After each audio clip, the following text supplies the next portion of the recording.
Voilà une petite vidéo sans prétention, plus pour les débutants hein, dans le MSX. On a souvent la même question qui passe, à savoir quel support acheter quand on a MSX pour pouvoir jouir un peu de tous les jeux qui existent sur la plateforme. Et souvent, on recommande deux supports, la Mega Flash ROM ou la Carnivore 2. Alors c'est quoi la différence? Bah, en gros, elles font à peu près la même chose. Celle de droite, elle, va avoir la FM en plus.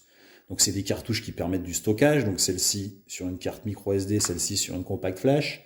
Elles émulent toutes les deux des puces hardware comme le SCC, hein, qu'on retrouve dans Gradius 2 ou dans F1 Spirit.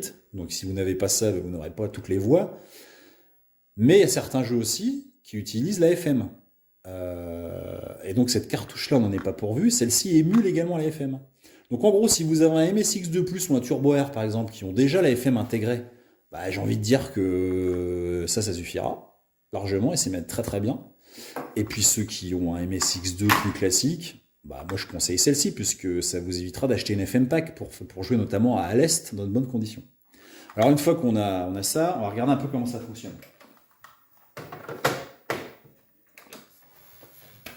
Donc la Carnivore 2, mais comme la Mega Flash ROM, l'intérêt, ça va être après de naviguer sur son support.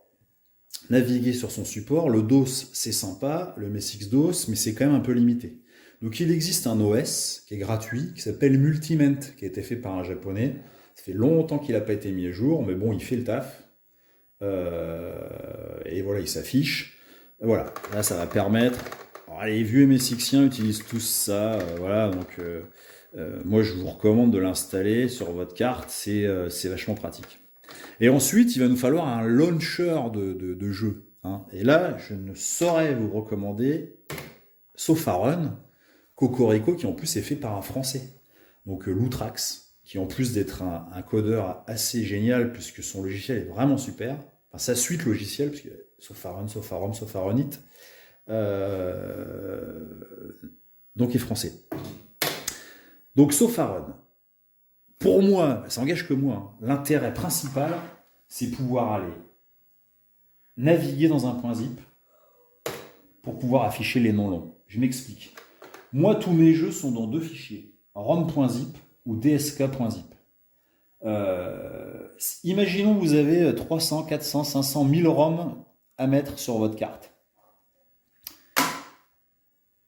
Sous DOS, avec des noms à 8 caractères maximum, franchement, ça va être imbuvable, intestable. Vous êtes obligé du coup de tourner, de sélectionner, ça va être un peu compliqué.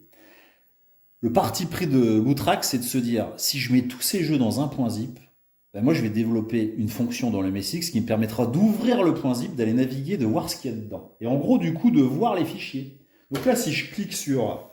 Si je fais entrer sur mon rom.zip, il va m'ouvrir le point zip. Alors c'est un peu plus long sur un MSX2 que sur un Turbo R par exemple. Mais voilà, il m'affiche tous les fichiers. Donc là, en l'occurrence, je crois que j'en ai 850. Il va m'afficher tous les fichiers qu'il y a dans... Alors c'est classé par ordre alphabétique, dans mon point zip. Donc ça, c'est assez génial. L'autre option qui est super, et que souvent je ne vois pas utiliser, c'est la fonction zip filter, qui va par exemple permettre de filtrer, parce que pareil, 800 jeux, parfois on ne retrouve pas toujours. Ou on peut avoir une recherche spécifique, par exemple, tiens, je recherche que les jeux de 2016, et bien je sélectionne, je fais étoile 2016 étoile, donc il va me chercher tous les noms dans la liste qui contiennent le terme 2016. Alors ça peut être un jeu qui commence par 2016, mais j'en connais pas, mais du coup ça va être tous les jeux qui sont de 2016. Puisque moi j'ai classé tous mes jeux avec la même nomenclature.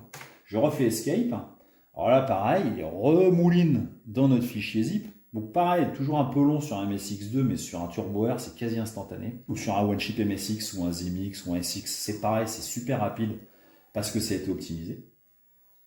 Donc là voilà, là il me trouve tous les jeux de 2016. Avec notamment, alors des homebrew vous avez pu mettre ou pas.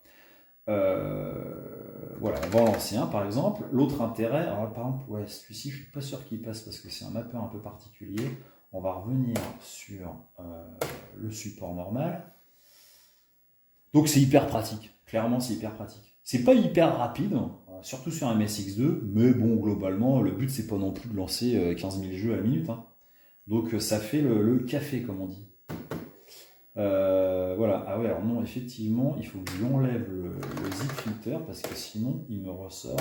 Voilà. Là, j'ai enlevé et je refais. Et donc là, il m'enlève les fichiers zippés.